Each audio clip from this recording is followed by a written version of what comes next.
your snowcat as you begin your journey through Antarctica.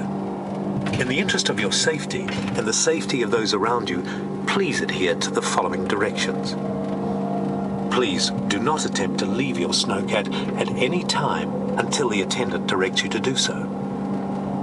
Please hold on to the handrails provided, as this ride will travel across bumpy and sometimes difficult terrain. In the case of an emergency, please await the instructions of the attendant, as they're well trained and will be on hand to assist you. And please turn off the flash on your camera so as not to disturb our penguins.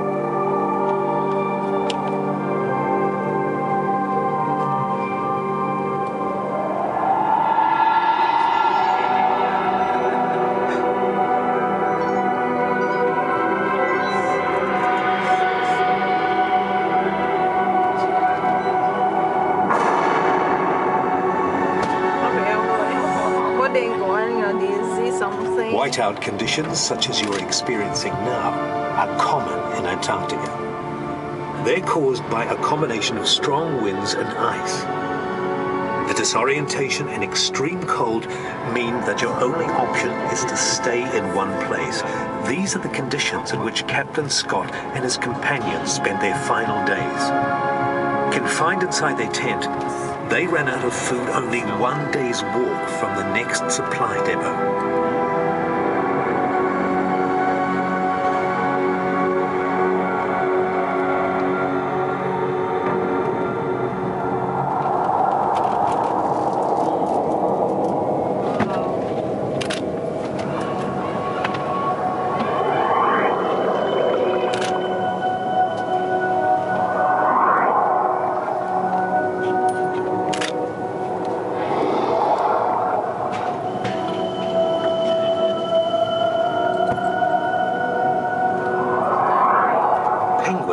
Are commonly thought of as flightless birds. However, if you watch them swimming, you'll see that their movements are those of flying, only in water instead of air.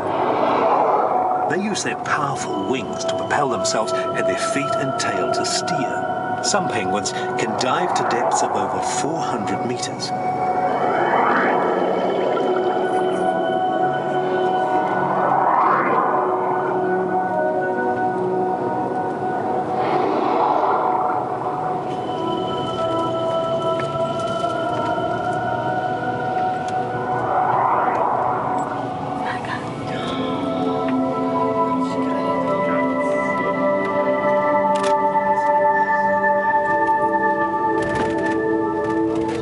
Are only found in the southern hemisphere. At Tarltons, we have two species of penguin, king and gen 2. The kings are the larger of the two, with orange and yellow colouring around their head and chests, while gen 2s are the smaller black and white variety. Both are common around the sub-antarctic islands. Our penguin enclosure simulates the sub-antarctic in both lighting and temperature, and we produce up to 3 tons of snow every day. The penguins are fed mainly herrings, sprats, salmon and squid. Swimming in extremely cold temperatures means that waterproofing is essential to prevent water penetrating through to the penguin's skin. When on land, penguins spend a great deal of time preening, spreading a waterproofing oil produced in a gland at the base of their tail all over their feathers. They're kept warm by a layer of fat or blubber, and by dense and numerous feathers up to 30 per square centimetre, more than any other bird. Penguin feathers wear out after about a year, so must be replaced. This process is called molting. Unlike other birds, penguins must molt all their feathers at once in order to remain waterproof. Penguins cannot swim and therefore cannot feed during the molt. They gorge themselves prior to molting and then rely on their layer of blubber for nourishment as they molt. As a result, they may lose between 20 and 30% of body weight during this period. The entire process can take 4 to 6 weeks. Enriching the environment in zoos improves and enhances animals' living spaces. It stimulates them to investigate and interact with their surroundings. To achieve this, we make regular changes within their enclosure. This is done by building large snow mounds, tunnels, and even the occasional snowman. We also present novel objects such as soccer balls and frisbees for them to investigate and explore.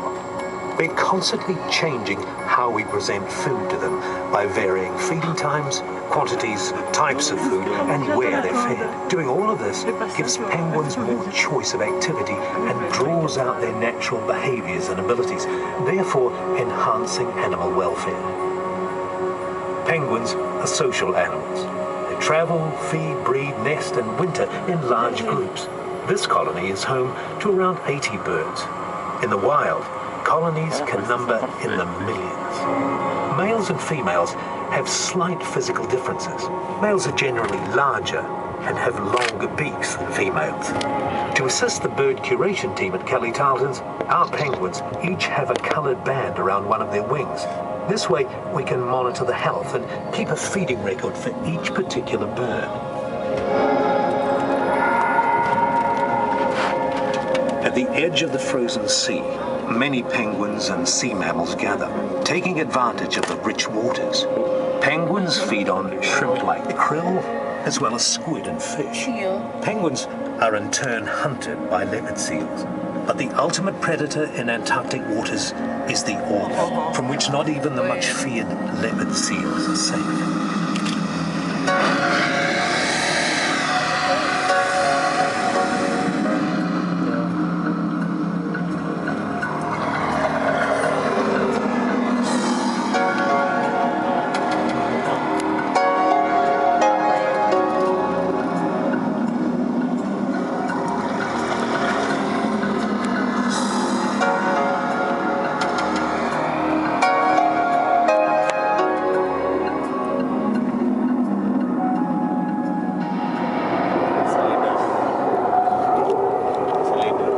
Under the ice, the seas of Antarctica are nutrient-rich. High nutrient levels enable algal species to flourish, feeding small animals, which in turn feed larger animals, in a food chain leading to the orca. However, some large animals, such as the minke whale and the world's largest animal, the blue whale, bypass this chain by feeding directly on krill.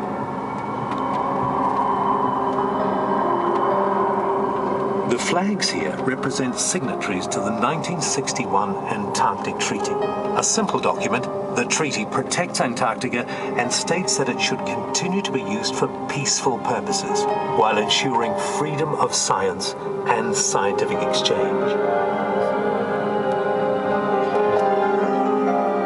Antarctica is owned by no country, but several, including New Zealand, lay claim to parts of the continent.